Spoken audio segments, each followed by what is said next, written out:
स्वागत और अभिनंदन। पाठ आज ये 5वां है।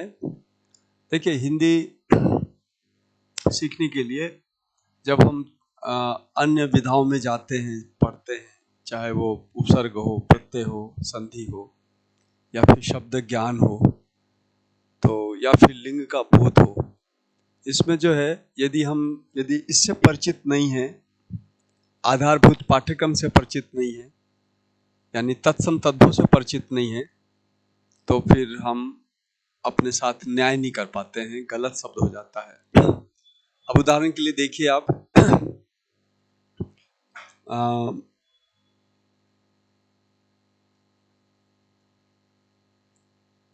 लज्जा शब्द, लज्जा शब्द कैसा शब्द है? लज्जा शब्द तत्सम है और संस्कृत का है और ये स्त्रीलिंग है। ये कैसा है? स्त्रीलिंग है ना? स्त्रीलिंग शब्द है ये।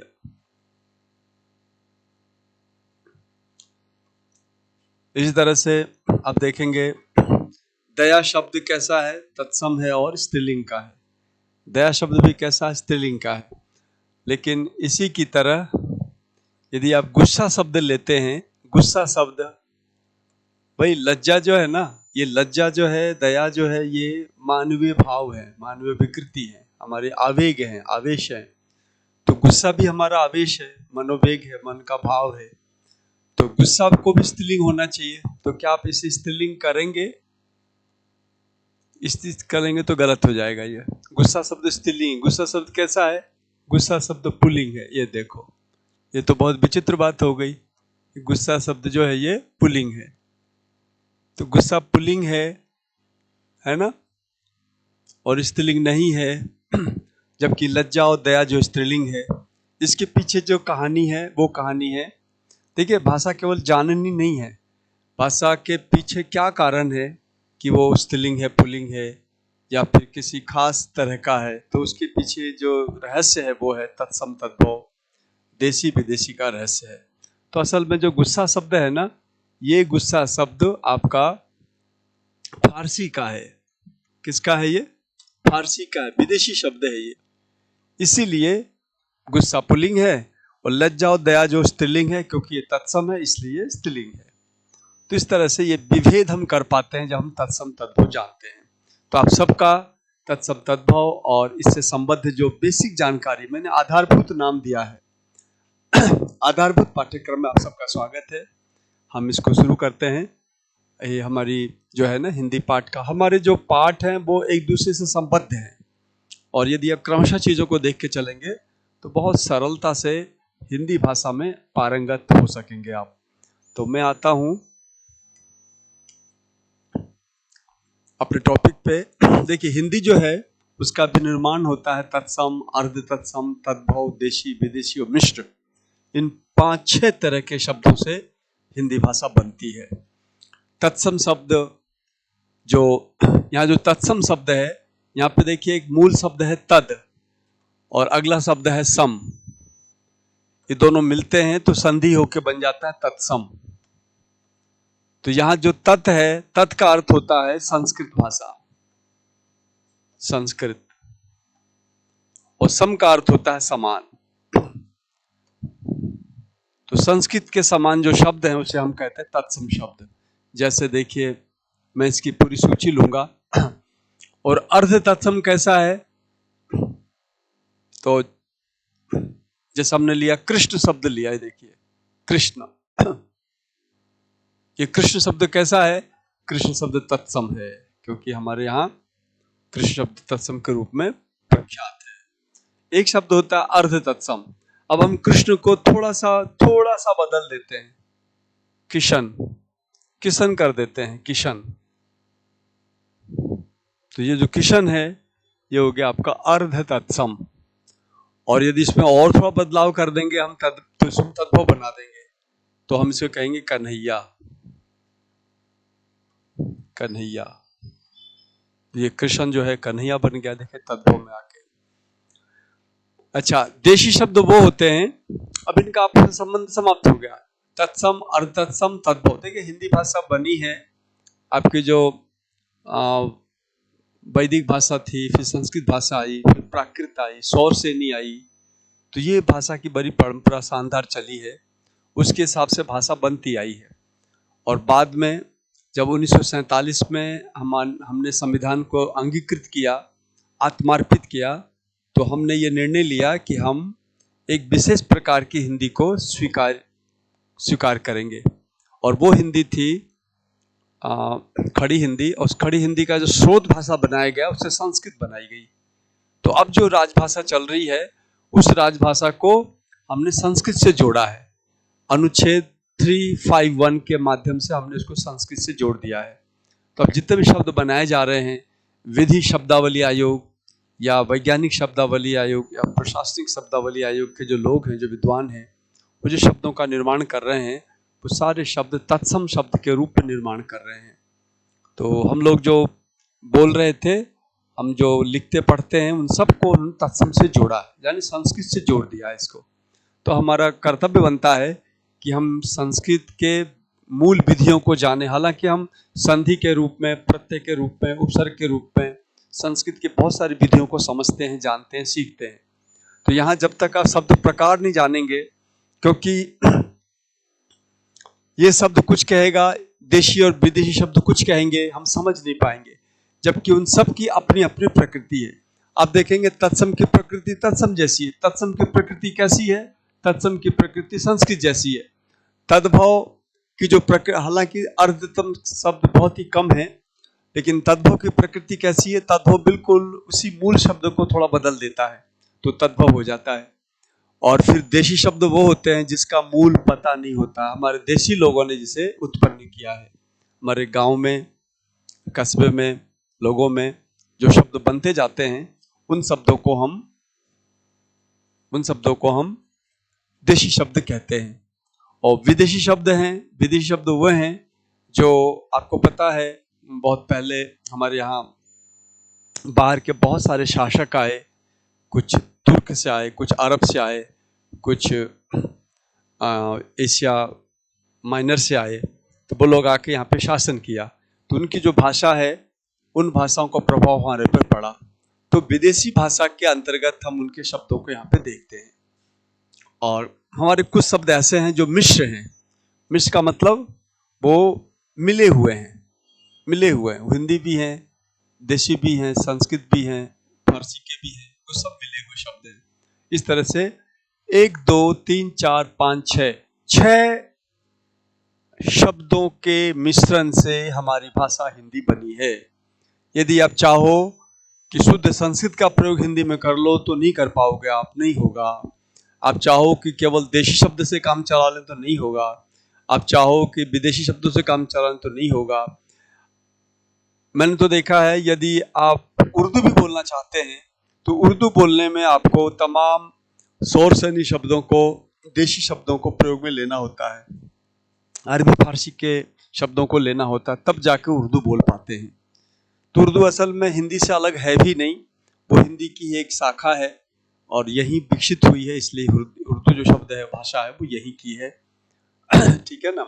सांप्रदायिकता के भाव के कारण इसे अलग एक नामकरण दिया गया है, लोगों ने इसका प्रयोग करना शुरू किया है। तो जितने फारसी कोई मौलवी साहब जानते थे, उससे कम फारसी हमारे यहाँ के पंडित नहीं जानते थे। वो भी बहुत विद्वान हुआ करते थे और फारसी, अरबी, संस्कृत सब जानते थे वो। तो अब तो परिपाटी अलग है। अब हमारे यहाँ अध्ययन अध्यापन की सुविधा नहीं है, अब हमें अपनी चीज़ को पढ़नी है। तो अपनी चीज़ के रूप में राजभाषा हिंदी जो प्रतिष्ठापित की गई है, उस हिंदी को हम ठीक से समझना हो तो हमें इन सारी शब्दों का बोध होना चाहिए। देशी शब्द जैसे क्या है? देशी शब्द देखिए क्या है। देशी शब्द है आपका हड़बड़, हड़ताल, है ना, बैंगन, लौकी, ऐसे शब्द वो देशी शब्द हैं। विदेशी शब्दों में क्या है? तो विदेशी में देखिए, विदेशी में अरबी आएंगे, अरबी शब्द आएंगे। इसकी पूरी सूची हमारे पास है। अरबी है, फारसी हैं जो हिंदी में चलते हैं। हिंदी में चलने वाले जो अरबी फारसी के शब्द हैं, हमारे पास तुर्की के शब्द हैं, तुर्की के अलावा पुर्तगाली शब्द हैं, है ना। ये सारे जो हैं विदेशी शब्द हैं। और मिस्र में क्या होगा, मिस्र में आप देखेंगे राजमहल, ये देखो राजमहल, राज शब्द संस्कृत का है, महल शब्द अरबी का है। ऐसे ही रेलगाड़ी, ये देखिए रेल शब्द इंग्लिश का है और गाड़ी शब्द कैसा है, गाड़ी शब्द अपना देसी है। पाव रोटी, ये देखिए पाव रोटी, पाव रोटी शब्द कैसा है, पाव रोटी। अब रोटी शब्द देसी है और पाव शब्द कैसा है, पुर्तगाली है ना। तो आप देख रहे हो इनका मिश्रण हो रहा है। राज शब्द संस्कृत का है, महल शब्द अरबी का है, रेल शब्द RAIL रेल, रेल शब्द इंग्लिश का है, गाड़ी शब्द अपना देशी शब्द है, पाव शब्द, पाव जो है ये पुर्तगाली शब्द है और रोटी शब्द जो है देशी शब्द है। इस तरह से हम देखते हैं मिश्र शब्द हुआ करते हैं, मिश्र शब्द ऐसे होते हैं। जब तक कई बच्चे या लोग ऐसा सोचते हैं कि हमारे पाठ्यक्रम में, अरे भाई ऐसा कुछ नहीं है, सब कुछ पाठ्यक्रम में है आपके। यदि इसको पढ़ के आप पाठ्यक्रम में जाओगे तो आपको पाठ्यक्रम सरल लगेगा और आप ज्यादा नंबर लाओगे। और आपने ये पढ़ा ही नहीं है और ऊपर ऊपर शब्दों के बारे में शब्द शुद्धि कर रहे हो, या फिर आप वाक्य शुद्धि कर रहे हो, या फिर विलोम बना रहे हो, या फिर पर्याय लिख रहे हो, तो आप बार बार गलती करते जाओगे। इसलिए जिस भाषा का जो आधारभूत चीजें हैं उसको बिना जाने हम भाषा में घुसेंगे तो आधा अधूरा काम होगा। ऐसा नहीं है कि विद्यार्थी हमारे पाठ्यक्रम में तत्सम है, तद्भव नहीं है, ये है वो, ऐसा कुछ नहीं होता है।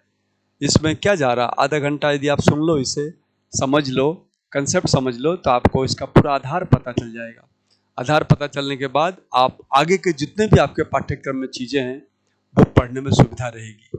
तो मैं आज इन्हीं तत्सम, अर्ध तत्सम, तद्भव, देशी विदेशी की चर्चा करने जा रहा हूं।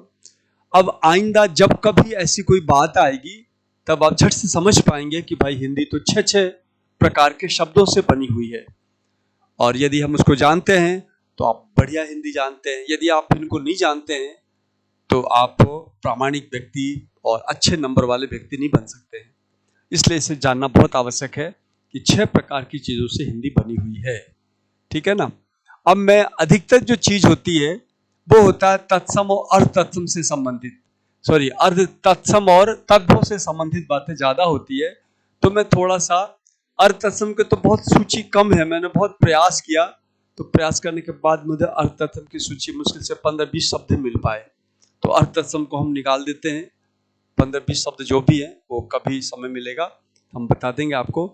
लेकिन तत्सम और तद्भव के बारे में बहुत विस्तृत प्रश्नावली हमारी बन के आती है और बहुत विस्तृत ज्ञान इसमें अपेक्षित होता है। तो देखिए बनता कैसे है, तत्सम वाला तद्भव कैसे बनता है, वो मैं आपको चाबी ही सौंप देता हूं खजाने की। आप चाबी ले लो और झट से उस खजाने को खोलो और तत्सम तद्भव का हमेशा हमेशा के लिए ज्ञान प्राप्त कर लो। तो आइए मैं तद्भव तत्सम के बारे में एक विशेष चीज आपको बताने जा रहा हूं, उसको गौर से देखिए। देखिए तत्सम की जो सूची है ना, उसको मैं यहां ले रहा हूं और इसके ठीक समक्ष सामने मैं तद्भव की सूची लूंगा, है ना।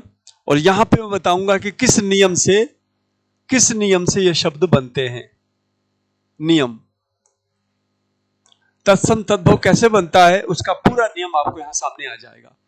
चलिए मैं लेता हूं, जैसे देखिए हम लोग घी का सेवन करते हैं, ये देखिए घृत, हम दही का सेवन करते हैं दही, हम दुग्ध का सेवन करते हैं दुग्ध,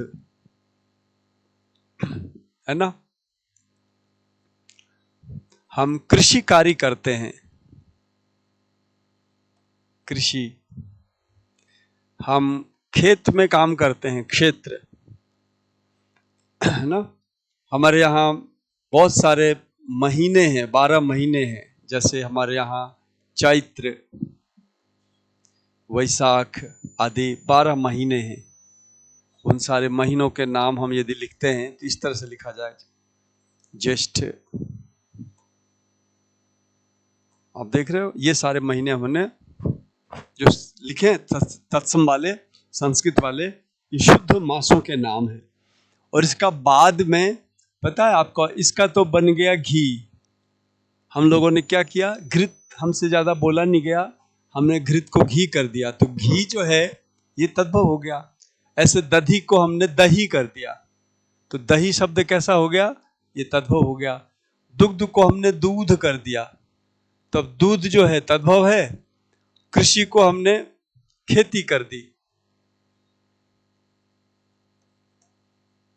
क्षेत्र को हमने खेत कर दिया।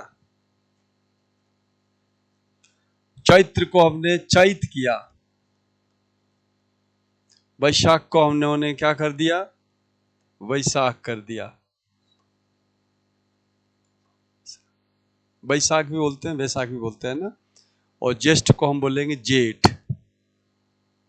अब जेठ का दो अर्थ है। पति के भैया को हम जेठ कहते हैं, पति के बड़े भाई को क्या कहते हैं, जेठ। एक तो ये हो गया। और ये जो जेठ है ये मास का नाम है। तो शब्द अपने अर्थ बदलते रहते हैं, चलते रहते हैं। तो ये मैंने तत्सम लिया, ये हमने तद्भव लिया। इसी तरह से इसका नियम देखा जाए तो नियम क्या है, देखो नियम बड़ा सरल है। मैं थोड़े से नियम लिख देता हूं, उस नियम को याद कर लो आप, तो सारे तत्सम को तद्भव बनाने के नियम आपके हाथ में आ जाएंगे। तो देखिए नियम ये है कि नियम ये है कि जो तद्भव है,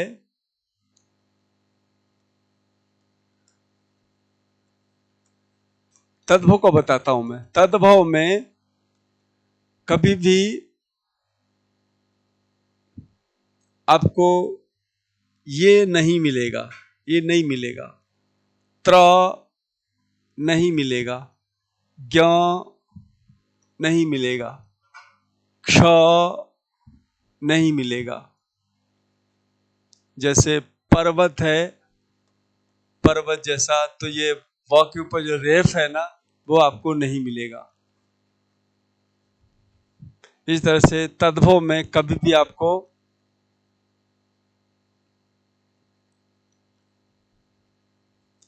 संयुक्ताक्षर नहीं मिलेगा। हम ऐसा नियम बना सकते हैं, संयुक्ताक्षर,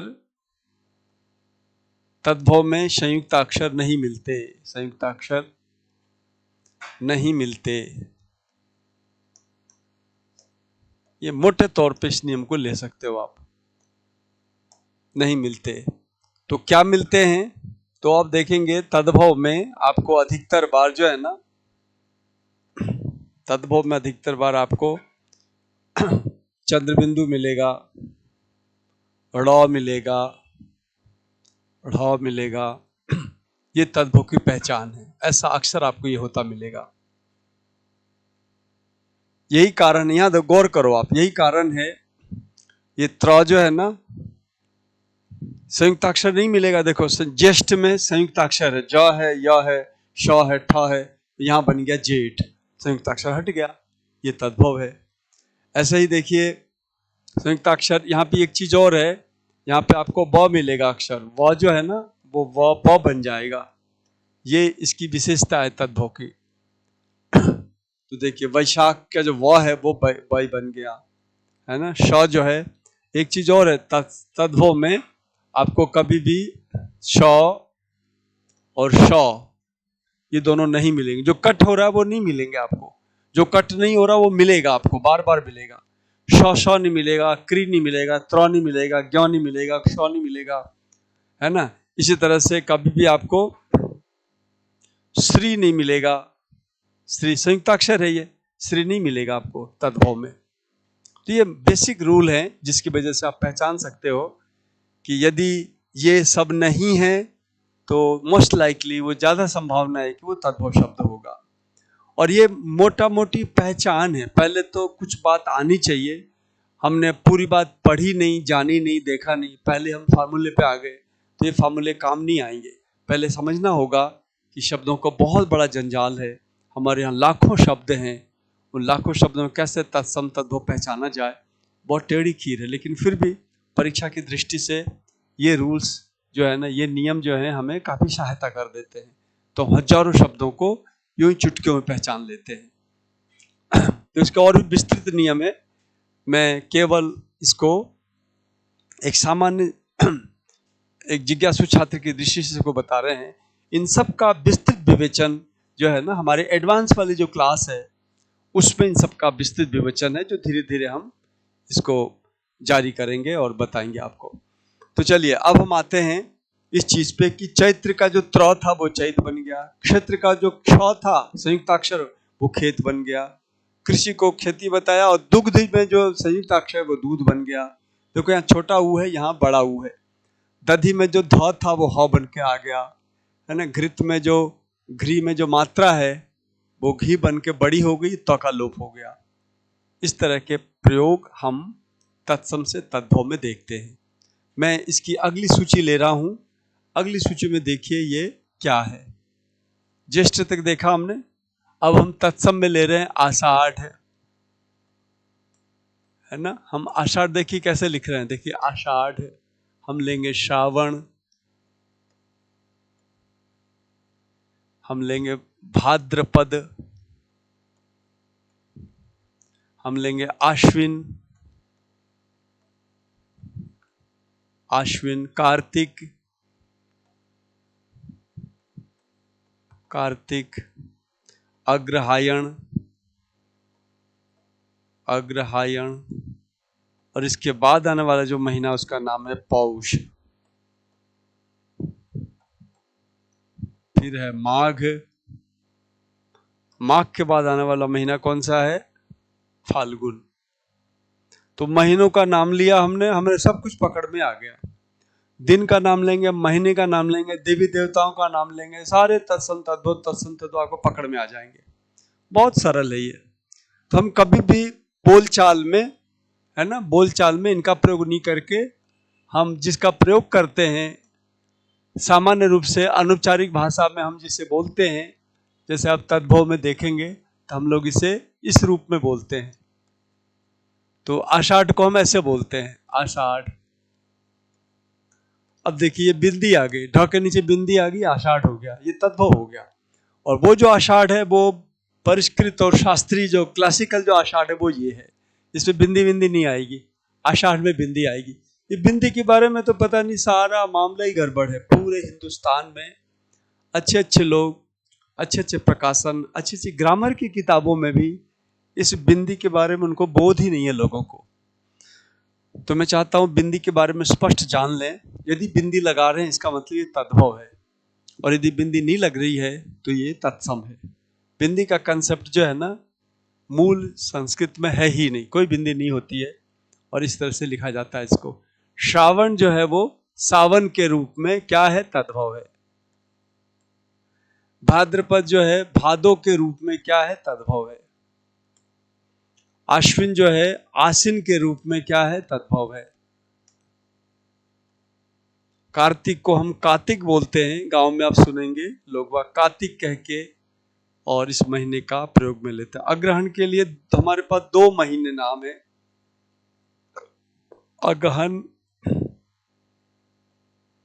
और इसी अग्रहायण का एक और नाम है मार्गशीर्ष, मार्गशीर्ष, मार्गशीर्ष नाम है इसी अगहन का। तो इसके लिए हमारे यहाँ प्रयोग में आता है मुंगसिर। अब देखेंगे गांव की जो हमारी जनता है वो मुंगसिर कह के अग्रहायण को प्रयोग में लेती है, जिसे मार्गशीर्ष कहा जाता है तत्सम में। पौष का जो तद्भव रूप है वो पूष है, पूष की रात बहुत ठंडी होती है, और फाल्गुन के लिए हम फागुन शब्द का प्रयोग करते हैं। तो तत्सम तद्भव की बहुत लंबी चौड़ी दुनिया है ना। इन सब के पीछे जो सिद्धांत है, वो सिद्धांत को यदि ध्यान रख लें हम, तो हम आराम से पकड़ सकते हैं कि ये अच्छा।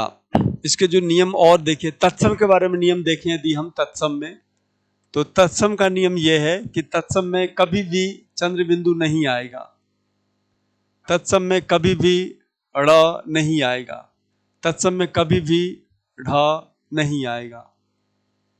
इस तरह से तत्सम की खास पहचान ही हो, तत्सम में कभी भी चंद्र बिंदु नहीं आएगा। हालांकि चंद्र बिंदु मूलतः संस्कृत की चीज है, लेकिन हिंदी भाषा में कहीं भी आपको चंद्र बिंदु नहीं आएगा। चंद्र बिंदु आएगा तो वो चंद्र बिंदु तद्भव के शब्द के पीछे लगेगा। तो ये कुछ पहचान है उसकी। तो तत्सम में ये चीजें नहीं होंगी। और क्या क्या होंगी? सारे संयुक्ताक्षर आपको इसमें दिखाई देंगे, स्र, त्र, प्र, ट्र, है ना, ज्ञ, क्ष, ये सारे शब्द आपको मिलेंगे तत्सम में, ये सब मिलेंगे, संयुक्ताक्षर सब मिलेंगे। मोटे तौर पे ये रूल हैं इसके। तो इस तरह से हम इसे समझ सकते हैं। इसके बाद हम लेते हैं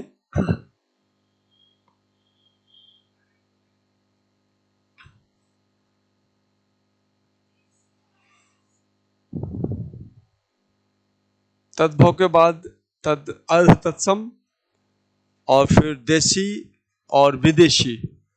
तो विदेशी शब्दों की लंबी चौड़ी श्रृंखला है, पर धीरे धीरे भारत सरकार ये तमाम विदेशी शब्दों को धीरे धीरे हमारी भाषा को परिष्कृत करती जा रही है। लेकिन भाषा को परिष्कृत करने के दो तरीके, एक तो जनता जनार्दन भाषा का प्रवाह लेके चल रही है, और एक सरकार प्रवाह लेके चल रही, विद्वान लोग प्रवाह लेके चल रहे हैं। विद्वान लोग कृतियों की रचना कर देते हैं तो भाषा में स्थिरता आ जाती है। और जब तक हम जनता जनार्दन पे रहते तो जनता भाषा के प्रवाह को बदलती रहती है। और वास्तव में जनता जनार्दन का लोगों की जो भाषा है ना, वो भाषा ही असली भाषा है। शास्त्रीय भाषा तो पड़ी रह जाती है। जनता की जो प्रभावमयी भाषा है वही भाषा होती है। तो एक बार यदि आप इसको समझ सकें, जान सकें, तो बहुत अच्छा रहेगा। ये जो आपका भाषा का प्रकार है, ऐसे लाखों शब्द हैं, इन सबको हम बता सकते हैं कि कैसे कैसे बनते हैं। तो इस तरह से आप देखेंगे हिंदी को बनाने वाली जो चीज़ है ना, वो तत्सम है, अर्थतत्सम है, तद्भव है, देशी है, विदेशी है, मिश्र शब्द हैं। इस तरह से शब्द बनते हैं, है ना। तो अब इसमें हमारे पास पूरी सूची हमें लेनी होगी। अरबी शब्द, फारसी शब्द, तुर्की शब्द, पुर्तगाली शब्द। अब ये जो शब्द वाला जो प्रक्रम है ये बड़ा टेढ़ा है। यदि आपसे पूछ लिया जाए, जैसे अब मैं प्रश्न लूं, चम्मच शब्द कैसा है? चम्मच ये कैसा है? ये क्या तत्सम है, अर्धतत्सम है, तद्भव है, देशी है, विदेशी है, मिश्र है? तो बहुत दिक्कत हो जाएगी, आप बता नहीं पाओगे। तो इसकी एक सूची तैयार करनी होगी आपको। मैं केवल विषय प्रवेश हो रहा है, केवल हम बहुत ज़्यादा इसमें नहीं बता पा रहे। अभी हमने बताया पाव रोटी में पाव जो है ये पुर्तगाली शब्द है, और ये कौन बनेगा करोड़पति का प्रश्न है। ये करोड़ों रुपए का प्रश्न है। पाव रोटी का जो पाव है ना, ये पुर्तगाली है, इस पे करोड़ों रुपए लुट गए। पूछा गया था कौन बनेगा करोड़पति में, और आज हम इसको करोड़पति का प्रश्न बना सकते। चम्मच को बताओ ये कैसा शब्द है? चम्मच।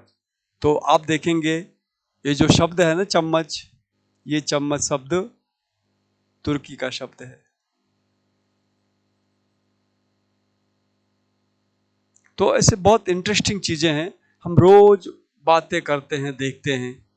हलवा शब्द है, हलवा हम रोज खाते हैं। आजकल क्या है कि सर्दी पड़ रही है तो हलवा का सेवन आप करते होंगे। हलवा शब्द कैसा है? तो हलवा शब्द आपका ये फारसी का शब्द है ना। तो ये बड़ा रोचक है। इस रोचक कथा को लेकर हम आगे बढ़ेंगे। ये सबके लिए मैंने एक कोशिश की। देखिए हमारे पास खूब समय है, हमारे पास खूब सारी प्रतिभा है, दिमाग है, हमारे पास का मतलब केवल मेरे पास नहीं, आपके पास भी है। और हम अपनी योजना सही बना लें तो भाषा को बढ़िया से सीख सकते हैं, पहली बार में ही परीक्षा पास कर सकते हैं। यदि हमने खुद को एक अदना सा छोटा सा व्यक्ति समझ लिया, अपने मस्तिष्क की कैपेसिटी को छोटा कर लिया, तो फिर आप चीज़ों को सीख नहीं पाएंगे। आप बड़ा कीजिए। ऐसे बहुत से लोग हैं, कई भाषाएं जानते हैं, बोलते हैं, समझते हैं, क्योंकि उनको संस्कार ऐसे दिए जाते हैं। क्यों किसी संस्कार संपन्न घर का छोटा बच्चा शुद्धता के साथ 3-4 भाषाओं को बढ़िया से जान लेता है, और क्यों किसी ऐसे घर का बच्चा जिसे संस्कार नहीं दिया जाता है, क्यों वो स्थानीय भाषा में ही दब के रह जाता है, कुछ कर नहीं पाता है। तो कैपेसिटी सब में है, प्रतिभा सब में है, ये संस्कारों की बात है। यदि आप बच्चों को संस्कार देंगे, और बच्चों को क्या संस्कार देना, पहले आप संस्कार लीजिए। आप पहले हिंदी का संस्कार लीजिए, यदि हिंदी में प्रतियोगी परीक्षा पास करनी है, इन सारी चीज़ों को सीखिए।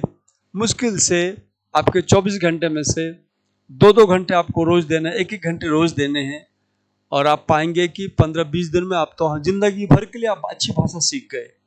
भाषा संस्थान से जुड़े रहिए, निखारिए खुद को, बनिए, आइए पहले स्थान पे। आज इसी संदर्भ के साथ मैं स्वयं को विरमित कर रहा हूं। मैं अगले वीडियो में कुछ और अच्छी बात लेके उपस्थित होऊंगा। तब तक के लिए आपको बहुत बहुत साधुवाद।